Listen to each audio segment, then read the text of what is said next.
Hey guys, welcome back to today's video. Today is Wednesday, September 2nd, 2020, and today I'm going to be talking about last night's Massachusetts Senate Democratic primary. Ed Markey came away with an 11.6% victory over Representative Joseph Kennedy. This is the first time that a Kennedy family member has lost a Democratic primary race in the state of Massachusetts. They have won 26 of them, and this is their first loss. And it's marked by, an impressive move for the progressive part of the Democratic Party, with them winning in not only in the Massachusetts Senate Democratic primary, on top of other primary victories over the past couple of months. Now, the progressive wing of the Democratic Party has never been too large, at least larger than it is right now.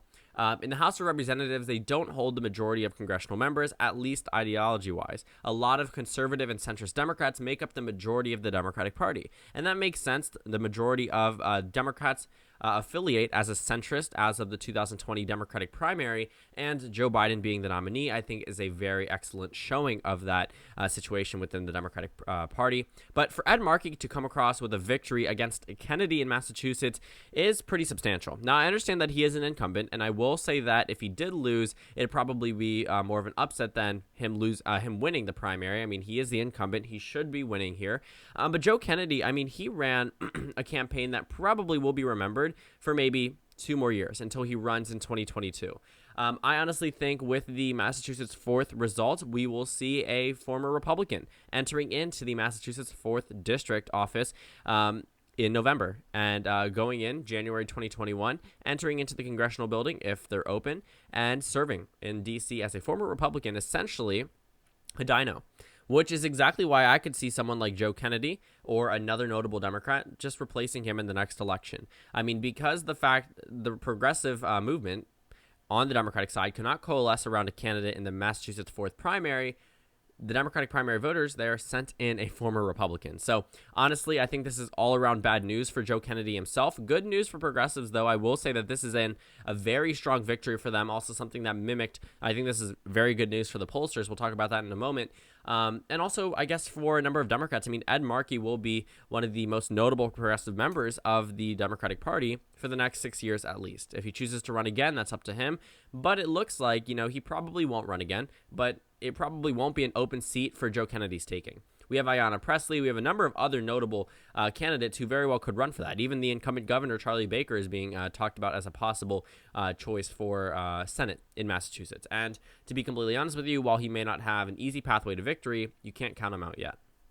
But I think that Joe Kennedy, being age 39 and all, will definitely run for president at some point in his life. We could definitely see him, running for Senate again in Massachusetts. Say Elizabeth Warren is put up in a position, Ed Markey retires after 6 years, there will be 2 openings at some point. Or even if Elizabeth Warren doesn't stay in, these senators are roughly the same age. We could likely see them both retire at some point in the near future. For Joe Kennedy, he's still a Kennedy in Massachusetts. You can't forget that. He's won more than he's lost. And for him in the future, I honestly think that this is not going to be the deafening blow to the Kennedy legacy. We will definitely see legacies return in the future. We will definitely see a Trump child run in the future. We'll definitely see Chelsea Clinton run for office, maybe an Obama, definitely a Kennedy. You never know, but you also do know, because that's how American politics works. We recycle politicians just because they're reincarnated in their younger children. Anyways, moving past the Senate primary, let's go ahead and talk about the Massachusetts 4th results. I think this is honestly one of the more poorer showings for Democrats just because of the winner. Overall, I can't even pronounce that name, so I'm not going to do it, but the former Republican won. And when we look at how competitive this primary was, do you see how many candidates got double-digit votes? We're talking 1, 2, 3, 4, 5, a 5-way split amongst 10%, someone almost there, and progressive candidates couldn't back Jesse Mermo.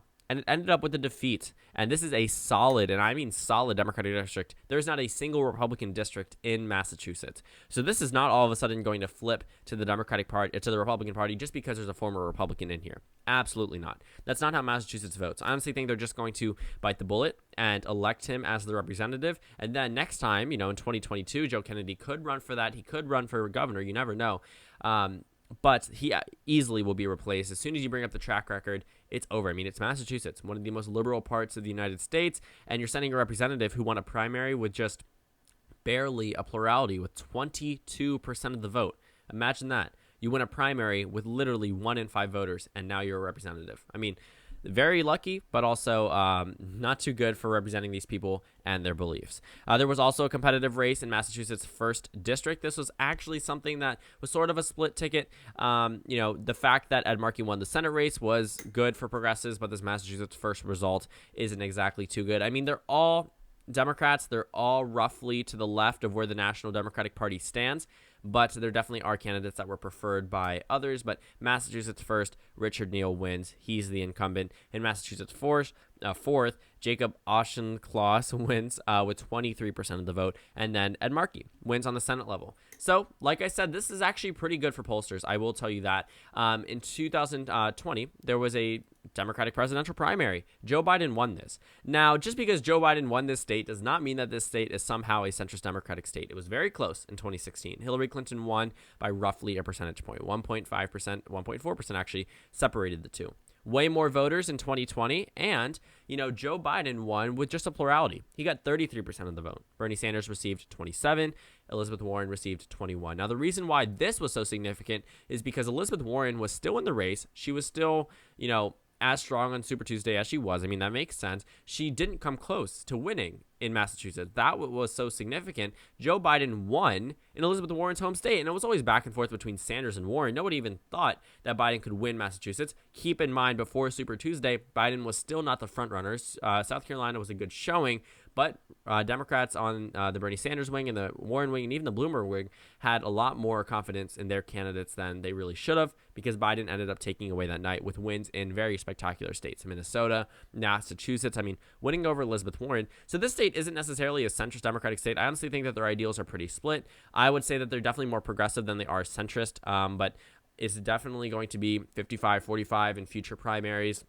I think Hillary Clinton did so well here, first of all, just because name recognition, and also, Bernie Sanders was a year ago from this date a little-known senator from Vermont. So Massachusetts, I wouldn't classify as a centrist state, honestly, to the left of where the rest of the Democratic Party stands, at least holistically on the national level. But, we could possibly see a return of Joe Kennedy in the future. Absolutely. I mean, he has 30 years to catch up, 40 years to catch up to Ed Markey at where he is right now. So he has a long time running. But looking at the Senate map, does this Ed Markey victory all of a sudden make Massachusetts competitive? Will it be added as a swing state on my map? It's honestly laughable, because the answer is absolutely not. Looking at Massachusetts, there's absolutely no way. I don't want to be wrong, because during the Obama administration, a Republican won a Senate race there, but that was because of the Tea Party and also running a pretty okay-ish candidate on the Democratic side. Massachusetts is not going red again. Honestly, even if Joe Biden literally does whatever he wants, Massachusetts is not going to go red as a response. While the governor is red, and while he is very popular, governing and legislating are very different. And, I think that he could definitely win. I don't think it's likely that he wins. I think that if Charlie Baker was to choose, I'm going to run for the Senate, whatever year he chooses to run, whether or not Elizabeth Warren enters into the White House and then he appoints himself, I don't know how that works. The legislator might change the rules. That really all depends. But Massachusetts, very Democratic state. It's very hard to see anyone outside of the governor who could win that Senate race. And if he chooses not to run for the Senate, it doesn't even matter. Even if he was running against Ed Markey this election, Ed Markey would win the election, especially in a presidential year. So Massachusetts, no way competitive. Even if this primary did go to Joe Kennedy, what would the margin go down from? 66% for the Democrats down to 64%. Honestly, nothing changes fundamentally about the race. And I said this earlier on, good news for the pollsters, they got it spot on. On the RCP average, Markey received 11.2% in terms of an expected victory. His actual victory, 11.6%. It was outside, well within the margin of error. And looking at the 0.4 difference, this honestly could narrow up or expand a little bit more. But with 1.2 million votes counted already, honestly, I think that's a good sign for election night, considering how fast the votes were counted. It was a good turnout for the Democrats on this Senate Democratic primary. And Ed Markey matched exactly what the data was telling us. And that's pretty significant. UMass Lowell got Markey plus 12%, I believe, from the 13th to the 21st of August. The primary was held yesterday night. And that was the most accurate one on top of the Emerson poll that was just released recently. Now, looking at this Democratic primary, there isn't too much to take away from it. It was just hotly contested because there was a Kennedy running. If there's any other centrist Democrat running, it wouldn't be talked about. I mean, this is notable because a Kennedy lost in Massachusetts. A 26-0 lead ended by, Ed Markey, someone who's a junior senator from Massachusetts. And honestly, that streak for the Kennedys could very well pick back up. But it is important to note that in Massachusetts, of all states, the Kennedys could do well in. I mean, this is their home state. They are loved in this state. I'm sure Joe Kennedy can return to a position relatively soon. I mean, we're talking about within the 1 to 2 years.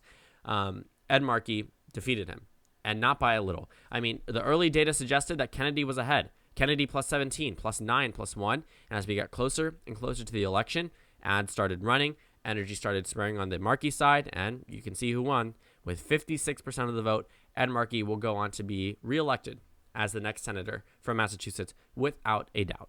So, thank you guys so much for watching this video. Make sure to comment down suggestions below. Subscribe on the left if you haven't already, and check out the Instagram and Twitter. At the bottom left of the screen, there's also a Discord link for you to go ahead and join. On the screen, there's a video you can watch, and then a playlist for my other 2020 Senate election videos if you're interested. Again, thank you so much for watching, and I will see you all later today.